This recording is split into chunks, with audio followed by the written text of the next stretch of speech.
Good new में class 10 की प्यारे बच्चों, आज हम लोग चलेंगे जो हम लोग का सप्लीमेंट्री रीडर का नवा चैप्टर है भोली। आज हम लोग इस चैप्टर की हिंदी समरी देखेंगे, मींस इस चैप्टर की कहानी देखेंगे। तो आज की क्लास आपकी 20 से 25 मिनट की होने वाली है, जिसमें आपको एक शानदार और बेहतरीन कहानी देखने को मिलेगी।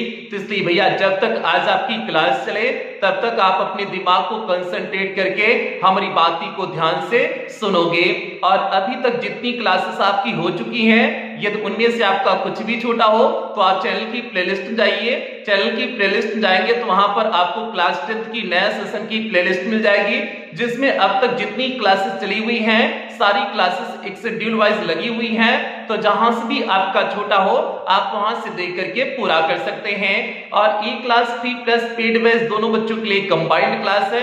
जैसा कि पेड क्लास के बच्चों को पता है कि उनकी हिंदी समरी और हिंदी एक्सप्लेनेशन की क्लास कंबाइंड क्लास होती है, बाकी अन्य सभी क्लासेस सेपरेट क्लास होती हैं। बाकी बैच जो बच्चे पेड क्लास में एडमिशन नहीं लिए हुए हैं वे बच्चे पेड क्लास में एडमिशन ले सकते हैं। जो आपको कॉलिंग नंबर दिया गया है 7392937172 करके जो आपको नंबर दिया गया है कॉलिंग नंबर, आप उस नंबर पे कॉल करके पेड क्लास में एडमिशन ले सकते हैं। अब जल्दी से हम लोग जो है आज की क्लास से कनेक्ट होते हैं। तो भैया क्लास पे चलने से पहले जो भी बच्चे चैनल पे पहली बार आए हैं चैनल को सब्सक्राइब कर लें, वीडियो को लाइक कर दें और क्लास 10 की हर एक बच्चे तक वीडियो को शेयर कर दें। अब इस चैप्टर का नाम है भोली। आपके दिमाग में आया होगा कि सर जी इस चैप्टर का नाम भोली क्यों पड़ा?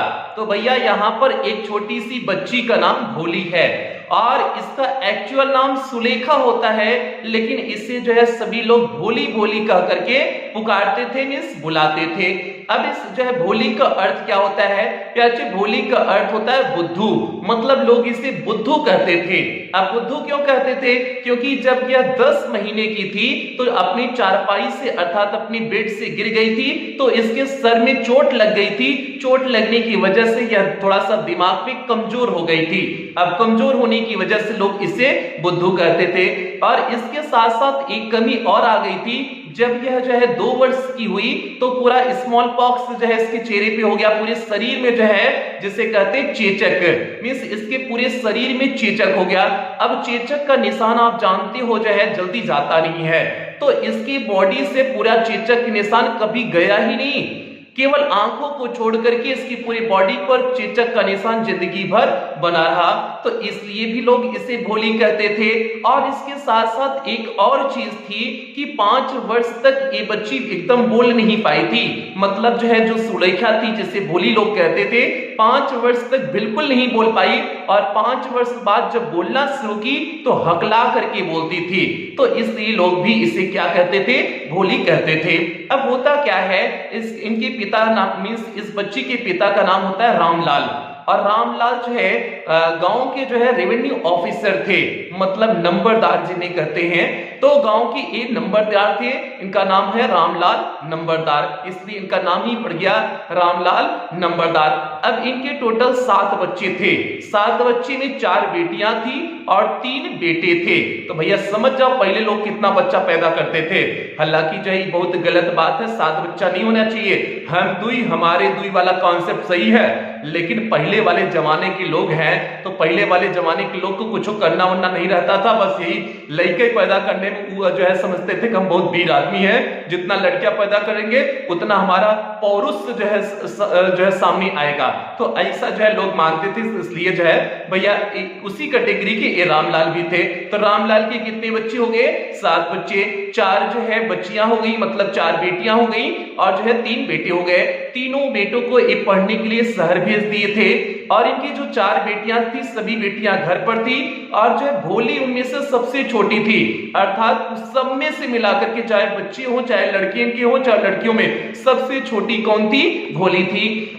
और इनकी जो है बड़ी बेटी का नाम था राधा और राधा का विवाह हो चुका था। उसके बाद जो बेटी इनकी थी उसका विवाह पड़ा हुआ था। ठीक है, तो इस तरह से इनके घर एक शादी वादी का जो है चक्कर चल रहा था। अब उसकी बात जो है इनके पिता में इस भोली के पिता को सबसे ज्यादा टेंशन होती थी, इस भोली की टेंशन होती थी कि इससे विवाह कौन करेगा, क्योंकि जो है न तो ये देखने में अच्छी है और न ही जो है यह जो है सही से बोल पाती है, हकलाती है। मतलब जो है, और ना तो इसका दिमाग भी ठीक है, मतलब थोड़ा सा दिमाग से कमजोर थी, तो मतलब इसमें सारी कमियां हैं। अब इससे विवाह कौन करेगा, इस बात का जो है भोली के पिता को टेंशन था।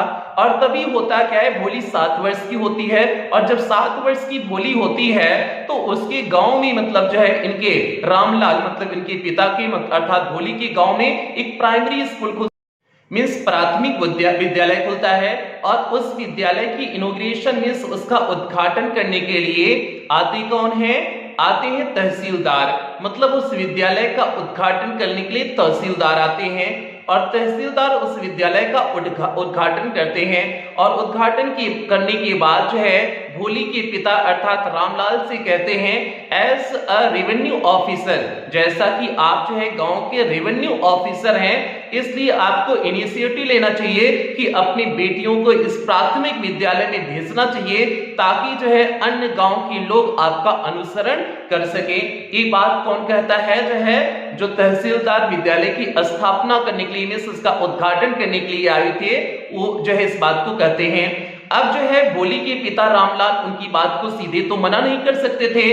अब आकर के अपनी पत्नी से रात में पूछते हैं, भैया जो है पति आकर के पत्नी से पूछेगा ना, बिना पत्नी के अनुमति के तो पति कुछ नहीं कर पाता है। तो वही बात है, रामलाल आकर के रात में अपनी पत्नी से कहते हैं कि जो है महारानी जी अर्थात जो है पत्नी प्रिय, ये बताइए जो है कि जो है तहसीलदार ऐसे कह रहे थे कि आप जो है रेवेन्यू ऑफिसर हैं, तो इसलिए आपको अपनी बेटी को स्कूल में भेजना चाहिए, शुरुआत आपको करना चाहिए, ताकि गांव के अन्य लोग भी इसका अनुसरण करें। तो उनकी पत्नी तुरंत ही उनके ऊपर चढ़ गई, कही कि जो है तुम कहाँ चाह रही हो कि जो है कि बिटिया का ब्याह ही न हो, अगर जो है तुम स्कूल भेज दोगे तो उनसे विवाह कौन करेगा। पहले माना जाता था कि बच्चियों को स्कूल ना भेजा जाए, केवल उन्हें घर के काम ही कराए जाए, इस तरह से पहली मेंटलिटी थी। तो इसीलिए जो है उन्होंने जो है इस बात को सीधे साफ साफ क्या कर दिया, मना कर दिया उनकी पत्नी ने। फिर उनके दिमाग में आया कि ठीक है, तुम तो मना तो कर नहीं पाओगे क्योंकि वे तहसीलदार हैं, तुम्हारा उनसे बहुत काम लगता रहता है, तो इसलिए तुम सीधे तो मना नहीं कर पाओगे। तो इसलिए ऐसा काम करो, भोली को ही स्कूल भेज दो, इसकी शादी होने की संभावना भी कम है, क्योंकि ये देखने में कुरूप है और इससे विवाह कौन करेगा, कोई नहीं करेगा, तो इसलिए इसकी शादी की जो है संभावना भी कम है, तो इसे भेज दो। टीचर लोग इसके बारे में चिंता करेंगे, परेशान होंगे, हम लोग जो है छुटकारा पा जाएंगे। तो इस तरह से जो है ये भोली को लिवा करके स्कूल के लिए निकलते हैं। और जब भोली को जो है वो कहते हैं कि चलो हम तुमको स्कूल लेकर चलते हैं, तो भोली डर जाती है। डर इसलिए जाती है क्योंकि वह स्कूल नहीं जानती थी, स्कूल क्या होता है नहीं होता है कुछ भी नहीं जानती थी। उसे लगा कि एक दिन पहले जो है उसकी गाय एक थी, गाय को जो है बेच दिया गया था, उसे भी लगा कि उसी तरह से उसे भी बेचा जा रहा है या फिर जो है इस तरह से कुछ चीजें की जा रही है, तो इसलिए उसने सीधे स्कूल जाने से मना कर दिया। तो अब उसके पिता रामलाल जो है उसे डांटे कि काहे को नहीं स्कूल चल रही हो, हम तुमको स्कूल लेवा के जा रहे हैं कहां, और जो है तुमको कहीं और लेके जा रहे हैं। तो जो है उसके बाद थोड़ा सा डांटे, उसके बाद कहे मीन्स अपनी वाइफ से जो है रामलाल कहे, मतलब भोली की माता से मीन्स मम्मी से कहे कि ठीक है जो है इसको पहले कपड़ा वपड़ा अच्छे से पहना दो, एकदम इसका बाल बाल कंघी उंगी कर दो, ताकि वहां पर लेके जाए तो हमारी बेइज्जती वज्जती ना हो, क्योंकि हम तो भैया गांव के नंबरदार हैं, रेवेन्यू ऑफिसर हैं, तो इसलिए हमारी जो है बेइज्जती ना हो, तो इसलिए इसे अच्छे से नहला दो, कपड़ा अच्छे से पहना दो, और उसके बाद जो है इसकी बाल वाल कंघी कर दो। तो इस तरह से उसके बाद जो है उसे नहला करके नया कपड़ा पहनाया जाता है। और नए कपड़े में से क्या मिलता था, जो इसकी बहनें, क्योंकि इससे सभी बड़ी बहनें थी, तो जो इसकी बहनें जो है कपड़े को छोड़ देती थी, वही कपड़ा इसे पहनने के लिए मिलता था। तो अब जो है वही कपड़ा जो है उसके लिए नया कपड़ा होता था, तो वही कपड़ा उसे एकदम धुला हुआ प्रेस किया हुआ कपड़ा मिला। और इसके बाद जो है उसे भोली को अंदर से इतना महसूस हुआ कि मैं ऐसे स्थान पे जा रही हूँ, क्योंकि इतना सज धस के जा रही हूँ, अच्छे से कपड़ा वपड़ा पहन के जा रही हूँ, तो इसलिए उसे विश्वास हो गया कि नहीं मैं ऐसे स्थान पे जा रही हूँ जो घर से बेहतर है, इसलिए मुझे इतना तैयार किया जा रहा है। तो भोली चली जाती है, विद्यालय में जाती है, स्कूल में जाती है। और जब स्कूल में पहुंचती है तो जो इसके पिता होते हैं, रामलाल होते हैं, वो तो भोली के हाथ को हेडमिस्ट्रेस जो वहां पर प्रधानाध्यापिका थी उनको सौंप करके चले आते हैं और प्रधानाध्यापिका भोली को एक कमरे में बैठा देती हैं।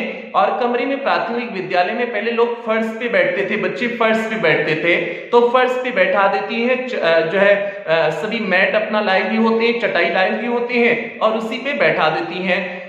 और बैठाने के बाद होता क्या है कि भोली सारी चीजों को देख रही होती है, क्योंकि आपको पता है प्राथमिक विद्यालय में क्या होता है, सारी आगे पेंटिंग लगी होती है, जैसे घोड़े का तस्वीर वहां पर लगा था, बकरी की तस्वीर लगी हुई थी, तो सारे दृश्यों को देख करके उससे लगता है कि ये तो सारी वही चीजें हैं जो है हमारे घर के आसपास होती हैं। जैसे घोड़े को जिस तहसीलदार जिस घोड़े से आया हुआ था उसे लगा कि तो उसी घोड़े का तस्वीर बना हुआ है, और बकरी उकरी का जो बगल में चढ़ती है उसे लगा कि तो वही बकरी है। तो इस तरह से सारे दृश्यों को वह देख रही थी और देख करके आश्चर्यचकित हो रही थी। उसके बाद स्कूल बंद हो गया और जब छुट्टी हो गई, बच्चों की छुट्टी हो गई, तो मैडम हेडमिस्ट्रेस उसके पास आई और आकर के उससे उसका नाम पूछी कि अच्छा ठीक है तुम्हारा बताओ, तुम्हारा नाम क्या है। तो हकलाने करके हकलाने लगती है, क्योंकि आपको पता है वो हकलाती थी तो हकलाने लगती है। और जब हकलाने लगती है तो उसकी मैडम जो होती है और हकला करके रोने लगती है। एक चीज और करती है, हकला करके, क्योंकि बोल नहीं पाती तो इसलिए रोने लगती है। और जब रोने लगती है तो उसकी मैडम उसे सांत्वना देती है कि बेटा परेशान न हो, तुम अच्छे से बोल पाओगी। और इतना प्रेम से उसकी मैडम बोली कि भोली को थोड़ा सा विश्वास हो गया कि नहीं ये मैडम बहुत अच्छी मैडम है, मेरा अच्छे से ख्याल रखेंगे। तो उसके बाद उसने अच्छे से अपना नाम बताया और अब उतना हकलाई नहीं, मतलब अपना नाम आसानी से बता ली। और उसके बाद उन्होंने मैडम ने एक किताब दिया, कहा कि इसमें जितनी तस्वीर हैं सभी को कल पढ़ के आना, 1 महीना पहले यही पढ़ो, फिर उसके बाद मैं तुम्हें दूसरी बुक दूंगी। इस तरह से उन्होंने भोली को समझाया और उसके बाद समझाया कि तुम अगर डेली पढ़ने आओगी तो तुम्हारा ये जो हकला करके बोल रही हो, हकला करके भी बोलना तुम्हारा छूट जाएगा, तुम अच्छे से बोलोगी और गांव में सबसे अधिक पढ़ी लिखी हो जाओगी। तो उसे थोड़ा सा विश्वास हो गया भोली को। तो उसके बाद भोली स्कूल से घर आ जाती है। घर आने के बाद वह रेगुलर स्कूल जाने लगती है और अच्छे से उसकी पढ़ाई लिखाई हो जाती है। और पढ़ाई लिखाई होने के बाद कुछ समय और बीतता है, और जब कुछ समय और बीतता है तो होता क्या है कि अब उसके शादी की बात चलने लगी। भोली अब बड़ी हो चुकी है, अब उसके शादी की बात चलने लगी है। और जब शादी की बात चलने लगी, अब तो भोली का आप चेहरा तो जानती हो, न तो देखने में अच्छी है, न तो दिमाग से तेज है, न तो और कोई क्वालिटीज है, केवल पढ़ी लिखी है बस इतना ही है। लेकिन पढ़ाई लिखाई का कोई मतलब नहीं होता था, वो लड़कियों की पढ़ाई से कोई लेना देना नहीं होता था, तो इसलिए उससे लोगों का फर्क नहीं पड़ता। तो अब एक रिश्ता आया था, इनके लिए रामलाल के पास एक रिश्ता आया था बिशंबर नाथ का, जो एक पंसारी थे, दुकानदार थे और बड़े आदमी थे। इनके पास दुकानें थी, घर इनका खुद का घर था और बैंक बैलेंस अच्छा खासा था, ठीक है। तो मतलब एक पैसे वाले थे। तो अब रामलाल अपनी पत्नी से जाकर के पूछते हैं, कहते हैं कि जो दिसंबर का दिसंबर जिसका आया था विवाह के लिए, जो आया हुआ था शादी का प्रपोजल मिस प्रस्ताव आया था, वो दिसंबर का आया हुआ था। तो अब अपनी पत्नी से पूछते हैं कि बताओ मेहरारू राम, पत्नी राम, उसका प्रस्ताव स्वीकार कर लिया जाए कि न स्वीकार कर लिया जाए, दिसंबर का जो शादी का भोली से प्रस्ताव आया है। दोनों ने कहा बिल्कुल स्वीकार कर लीजिए, इससे कौन विवाह करेगा, इसका न तो चेहरा अच्छा है, न तो इसका दिमाग अच्छा है, और मतलब तेज नहीं है, और सारी कमियां हैं, तो इससे कौन विवाह करेगा, यही अविवाहित ही रह जाएगी, तो इसलिए आप बिल्कुल स्वीकार कर लीजिए। तो कहते हैं कि ठीक है स्वीकार तो कर लेंगे, लेकिन उसकी एज जरा सोचो, वो तो 45 से 50 वर्ष का है, अर्थात मेरी उम्र का है। मतलब जिससे जो विवाह का प्रस्ताव आया था वो 45 से 50 वर्ष का था, और भोली तो भी बच्ची थी 10-15 साल की, क्योंकि पहले तो 10-15 वर्ष में विवाह होने लगता था, तो 10-15 वर्ष की थी, वो 50 साल का है। तो उसकी पत्नी कहती हैं, मतलब भोली की मां कहती हैं कि बिल्कुल तभी स्वीकार कर लीजिए, कोई दिक्कत नहीं, क्योंकि उसे कोई विवाह ही नहीं करेगा, तो इसलिए कम से कम वही विवाह कर ले। और वो इसलिए विवाह कर रहा है क्योंकि भोली को उसने देखा नहीं है, अगर भोली को देख लेता तो वो भी सीधे मना कर देता, तो इसलिए जो प्रपोजल आया है आप उससे स्वीकार कर लीजिए, नहीं तो भोली जिंदगी भर विवाहित ही रह जाएगी। तो इसलिए दिसंबर ने कहा ये रामलाल ने कहा ठीक है, जो है विवाह का प्रस्ताव स्वीकार कर लेते हैं। और उसके बाद विवाह का प्रस्ताव स्वीकार हो जाता है और भोली इन सारी चीजों को छिप करके सुन रही थी। वो भी कुछ बोलती नहीं, क्योंकि जो है अब जान रही थी कि हम अच्छी तो है नहीं, अब पिता की इज्जत भी रखना था, तो इसलिए भोली भी प्रस्ताव को स्वीकार कर लेती है। अब आगे आती है, शादी का दिन होता है, बैंड बाजा के साथ जो है विशंबरनाथ आते हैं। पंसारी जो थे विशंबरनाथ, वो जो है पूरा बैंड बाजा के साथ आते हैं, एकदम खूब खुश होकर के, भैया अब तो हम 15 साल की लड़की पा रहे हैं, 15 साल की। और इनकी एक ही मेहरारू थी, पहली पत्नी के जो बच्चे थे इनके ना, वो जो है भोली से बड़े हो गए थे। अर्थात जो रामलाल के जो बच्चे थे उनके बच्चों के आसपास के थे। तो मतलब समझ सकते हो कि उनका पहली भी शादी हो चुकी थी, पहली पत्नी थी और बड़े बड़े बच्चे हो गए थे। भोली से जो है दुगना एज के बच्चे उनके थे। तो लेकिन फिर भी ब्याह करने आ रहा था, तो सोचा कि भैया तो हम तो एक ही कुमारी लड़की पा जा रहे हैं, हम तो मस्त, हमारा ऐसा है, सब कुछ एकदम खुशी खुशी बैंड बाजा लेकर के आया। होता क्या है कि सारी रस्म जो है होती है, उसके बाद जब सिंदूर दान डालने का आता है, माला पहनाने और सिंदूर दान का समय आता है, तो चेहरे को थोड़ा सा हटाया जाता है ना। अभी तक तो वेल था, पूरा घूंघट था, घूंघट में तो उसका चेहरा नहीं दिखा, और उसके बाद जो है घूंघट एक बार हटाया गया ताकि वह सिंदूर दान कर सके, माला पहना सके जो है विशंबर।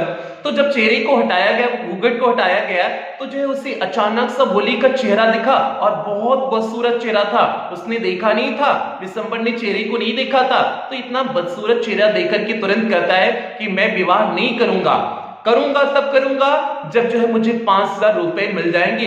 अर्थात तुरंत उसने डिमांड कर दिया दहेज की। अभी तक कोई बात नहीं दहेज की आई थी, लेकिन अब तुरंत उसने जो है डिमांड कर दिया, किसका? दहेज की डिमांड कर दिया।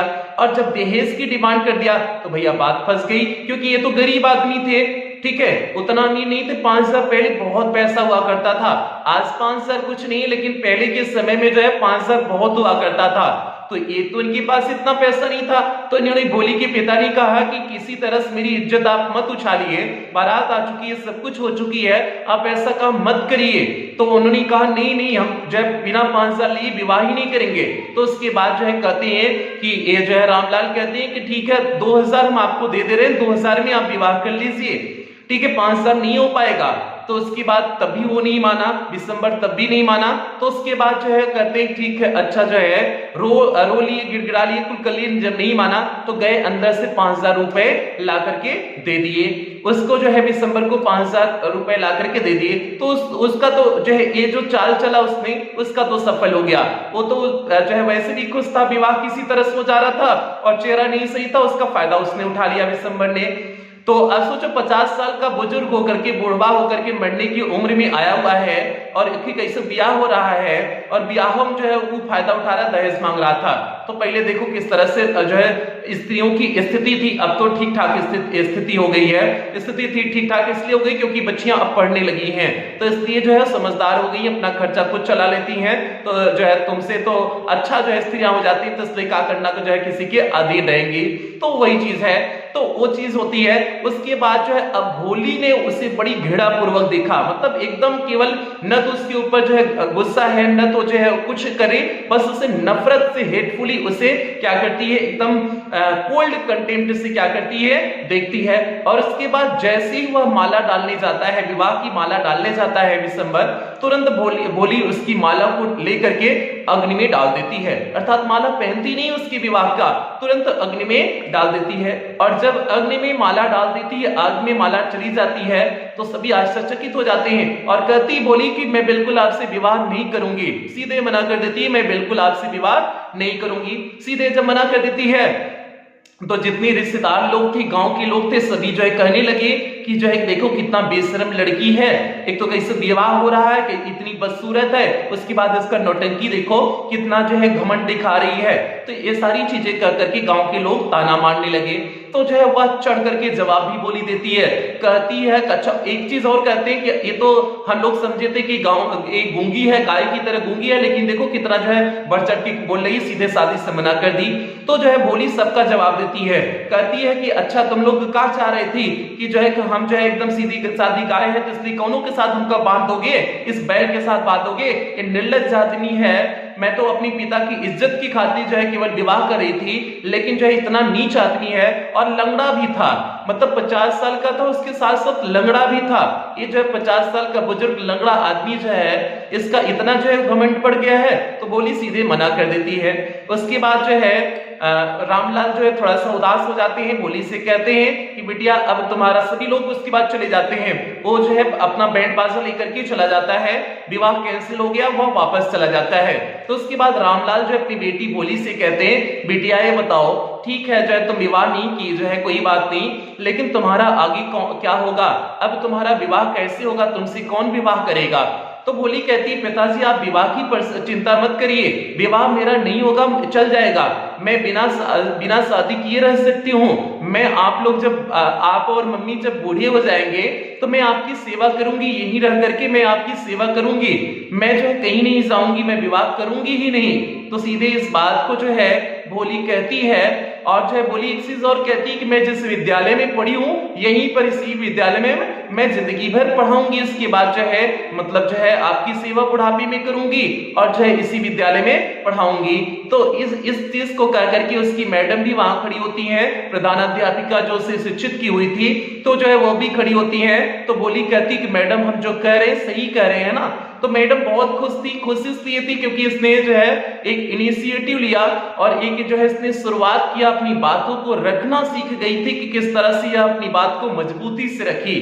तो भैया जो है इसलिए सभी लोग क्या थे, खुश थे। तो मैडम भी क्या थी, खुश थी, इस बात से भी खुश थी, उन्हें इस प्रकार से खुशी थी जैसे कोई जब चित्रकार होता है अपने जो है चित्र को जब बना करके एकदम बेहतरीन कर देता है तो उसे जो खुशी होती है, उसी तरह से मैडम भी उसकी खुश थी कि जो उन्होंने जो है इस बच्ची को पढ़ाया, वो बच्ची आज जो है एकदम जो है बढ़िया सा जो है उसका डिसीजन लेकर के आगे जिंदगी में बढ़ रही है और उसके डिसीजन से जो है उसकी मैडम प्रसन्न थी। तो यहीं पर कहानी की क्या हो जाती है, एंडिंग हो जाती है। तो भैया एक छोटी सी प्यारी सी कहानी थी, इसमें देखिए आपने जो है कि कैसे एक जो है छोटी सी बच्ची अपनी जिंदगी में एक जो है बड़ा सा डिसीजन, जो लोगों के एक कुरीति थी, हालांकि जो है शादी होनी नहीं चाहिए थी, 50 साल का था ये बेचारी, 15-20 साल की, 15-20 साल तो मैक्सिमम बोल दिए, 10 से 15 वर्ष की थी और उसके साथ साथ अन्य जो है उसमें लंगड़ा करके चलता था, वो 50 साल का प्लस लंगड़ा आदमी, तब भी विवाह हो रहा था। तो समझ सकते हो कि पहले की स्थिति कैसी थी और इसका बोल्ड स्वभाव आप लोग देख सकते हैं किस तरह से बच्ची को ये बच्ची थी और ऐसे बच्चियों को होना भी चाहिए। किसी की बच्चियां अधीन नहीं होती हैं, मतलब लड़कियां अधीन नहीं होती हैं कि नहीं जो है किसी के नौकर बन के गुलाम बन करके रहे, ठीक है। तो समाज की कुरीतियां थी, अब तो काफी दूर हो चुकी हैं, ठीक है। अब तो लड़कियां लड़कों को रिजेक्ट करने लगी हैं, ठीक है। पहले तो जो है अब तो लड़की ज्यादा उम्र की रहती है, लड़का छुटवा रहता है तो वो विवाह हो जाता है, ठीक है। तो अब तो परिस्थिति धीरे धीरे चेंज हो रही है, ठीक है, तो समझ जाना। इसलिए लड़का लोग अच्छे से पढ़ो, नहीं तो लड़की लोग तुमको जो है एकदम रिजेक्ट करने में जो है एकदम आगे हो जाएंगी, कुल रिजेक्ट करती चली जाएंगी, ठीक है। तो इसलिए ढंग से पढ़ाई करना बच्चा लोग, ठीक है। तो बच्चे ये आज की समरी हो गई, इस चैप्टर की कहानी हो गई। अब इस चैप्टर की हिंदी एक्सप्लेनेशन की क्लास अगली क्लास में आपको करा देंगे। और जो है एक बात बता देते हैं, पेड क्लास में एडमिशन कैसे लेंगे, उसके बाद क्लास की समाप्ति करते हैं और सभी प्यारे वीडियो को लाइक कर देंगे, लाइक करने में कोनो कमी नहीं करेंगे। तो भैया यहीं पर अब जो है आपको एक प्रोसेस एक बार बता देते हैं, फिर क्लास की समाप्ति करेंगे। पहले प्यारे बच्चे हम लोग बात कर लेते हैं कि पेड क्लास में आपको क्या क्या चीजें देखने को मिलेंगी। तो यहाँ पर आपका इंग्लिश का कंप्लीट सिलेबस कराया जाएगा, means first paper plus grammar पूरी तरह से कंप्लीट कराया जाएगा और ये सिलेबस आपका अक्टूबर के लास्ट तक या फिर नवंबर के फर्स्ट वीक तक पूरी तरह से कंप्लीट करा दिया जाएगा। आपको पीडीएफ प्रोवाइड किया जाएगा, डाउट्स क्लासेस आपकी चलेंगी, टेस्ट आपका वीकली और मंथली होगा, मॉडल पेपर कराया जाएगा, मींस आपकी बोर्ड परीक्षा में किस प्रकार से क्वेश्चन पेपर आएगा उसको आपको मॉडल पेपर के रूप में पहले से प्रैक्टिस करा दिया जाएगा। और सबसे बड़ी बात बच्चे, इस बार आपको पेड क्लास के ग्रुप में रिवीजन सीरीज देखने को मिलेगी। ये वो रिवीजन सीरीज है जिससे हमने पिछली बार की बोर्ड परीक्षा में 100% पेपर को मैच कराए हुए थे और इस पेड क्लास का टारगेट है आपको इंग्लिश में 100 आउट ऑफ 100 मार्क्स के लिए पूरी तरह से तैयार कर देना। और प्यारे फीस केवल 499 रुपए है, ये पूरे सेशन के लिए है। जब तक आपकी बोर्ड परीक्षा नहीं हो जाती, जब तक आपका इंग्लिश का सिलेबस पूरा कंप्लीट नहीं हो जाता, ये तब तक के लिए है, केवल 499 रुपए। और आप फीस पेमेंट पेमेंट कैसे करेंगे? आप गूगल पे, फोन पे, पेटीएम, भीम ऐप इनमें से किसी भी माध्यम का प्रयोग करके आप फीस पेमेंट कर सकते हैं। और अगर आप इनमें से किसी भी माध्यम का प्रयोग करके पेमेंट कर रहे हैं तो जो आपको यहां पर नंबर दिया गया है 7392937117 करके जो आपको नंबर दिया गया है, इसी नंबर पर आपको पेमेंट करने हैं अगर आप इनमें से किसी भी माध्यम का प्रयोग करके पेमेंट कर रहे हैं। या फिर आपको यहां पर एक बैंक डिटेल दिया गया है, आप इस बैंक डिटेल का भी प्रयोग करके पेमेंट कर सकते हैं। या फिर आपको यहां पर कुछ क्यूआर कोड दिए गए हैं, आप इन क्यूआर कोड को स्कैन करके भी पेमेंट कर सकते हैं। और पेमेंट करने के बाद आपको पेमेंट का स्क्रीनशॉट लेना है। उस स्क्रीनशॉट को आपको इसी नंबर 7392937117 करके जो आपको नंबर दिया गया है, इसी नंबर पर स्क्रीनशॉट को व्हाट्सएप कर देने हैं। व्हाट्सएप करने के बाद आपको एक फॉर्म भेजा जाएगा, उस फॉर्म को आपको फिलअप करने होंगे। फॉर्म को फिलअप करने के बाद आपको 24 घंटे के अंदर ही पेड क्लास के ग्रुप में आपको ऐड कर दिया जाएगा। बाकी अगर आपसे किसी भी प्रकार की एडिशनल जानकारी की आवश्यकता होगी तो आपको कॉल कर लिया जाएगा। बाकी आपको अगर कहीं किसी भी प्रकार की कोई दिक्कत आ रही है पेमेंट की रिकॉर्डिंग या फिर किसी भी प्रकार की कोई भी दिक्कत आ रही है तो आप इस नंबर पे जो आपको नंबर दिया गया है 7392937117 करके जो आपको नंबर दिया गया है, इसी नंबर पर आप 24 घंटा कॉल कर सकते हैं, व्हाट्सएप मैसेज कर सकते हैं, आपके कॉल और व्हाट्सएप का रिप्लाई किया जाएगा। तो प्यार ये पूरा प्रोसेस हो गया, ये आपका पेड क्लास में एडमिशन का पूरा प्रोसेस हो गया। उम्मीद करते हैं आपको समझ में आ गया होगा, कहीं कोई दिक्कत नहीं हुई होगी। तो सेशन की यही समाप्ति करते हैं। जो बच्चे चैनल पे पहली बार आए हैं चैनल को सब्सक्राइब कर ले, वीडियो को लाइक कर दें और सभी बच्चे तक वीडियो को शेयर कर देंगे। प्यार ये आपकी जिम्मेदारी है।